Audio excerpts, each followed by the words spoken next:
கோவத்தில் நம்ம பேசுகிற வார்த்தை நம்ம கையில் இருக்க நெருப்பு மாதிரி. அது மற்றவங்கள சுடுதோ இல்லையோ, நிச்சயமாக நம்ம கையை தான் முதல்ல சுடும். உங்கள் கோவத்தால் உங்கள் நல்ல பேர் கெடுதா, இல்லை உங்களுக்கு பிடிச்சவங்களையே காயப்படுத்துறீங்களா?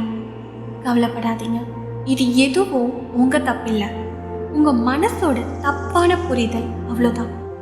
கௌதம புத்தா ஒரு மரத்தடியில் தியானத்தில் இருக்காரு.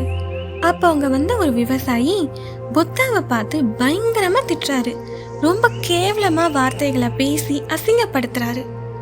ஆனா புத்தா எதுவும் பேசாம ஒரு மலர்ந்த முகத்தோட அமைதியா இருக்காரு. அந்த விவசாயிக்கு ஒரே ஆச்சரியம். நான் உன்னை இவ்வளோ திட்டுறேன், அசிங்கமா பேசுறேன், ஆனா நீ பதில் பேசாம இப்படி அமைதியா இருக்கியே கேட்கிறாரு. புத்தா சின்ன புன்னகையோட கேட்கிறாரு, தம்பி, நீ யாருக்கோ ஒரு பரிசு கொடுக்க போற, ஆனா அவங்க அதை வாங்கிக்கலனா இப்போ அந்த பரிசு யார்கிட்ட இருக்கும்? அந்த விவசாயி சொன்னாரு, அது என்கிட்ட தான் இருக்கும்.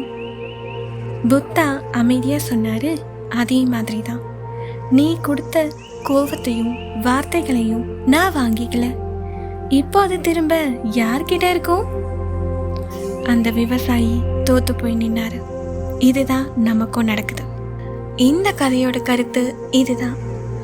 கோவமா இருக்குன்னு சொல்றது நம்ம மேல நம்மளே நெருப்பள்ளி கொட்டிக்கிற மாதிரி.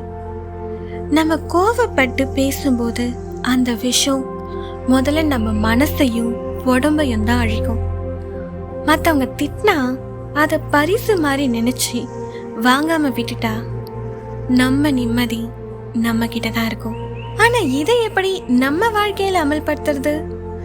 இந்த வாரம் இந்த பயிற்சியை செஞ்சு பாருங்க. முதல் 2 நாளைக்கு கோவம் வரும்போது ஒரு 5 நிமிஷம் அமைதியா இருங்க, பதில் பேசாதீங்க. மௌனம் தான் பெரிய பதிலடி. அடுத்த 2 நாளைக்கு யாராவது உங்க மேல கோவப்பட்டா புத்தா சொன்ன அந்த பரிசு கதையை நினைச்சு பாருங்க. இவங்க திட்ட நான் வாங்கலன்னு மனசுக்குள்ள சொல்லுங்க. அதுக்கு அடுத்த 2 நாளைக்கு கோவம் தலைக்கேறும் போது உங்க மூச்சு காத்துல கவனம் செலுத்துங்க. ஒரு 10 தடவை மூச்சு நல்லா உள்ள இழுத்து விடுங்க. கடைசி நாள், இந்த வாரம் முழுக்க உங்க கோவம் எப்படி குறைஞ்சிருக்கு, உங்க மனசு எவ்வளோ நிம்மதியா இருக்குன்னு நினைச்சு பாருங்க. இந்த 7 நாள் சவாலை தொடங்க சேலஞ்சர் அக்செப்டட்னு கமெண்ட் பண்ணுங்க. உங்க அனுபவத்தை ஷேர் பண்ணி நம்ம கம்யூனிட்டிக்கு உதவி பண்ணுங்க. மறந்துடாதீங்க, ஸ்டாப் ரியாக்டிங், ஸ்டார்ட் ரெஸ்பாண்டிங்.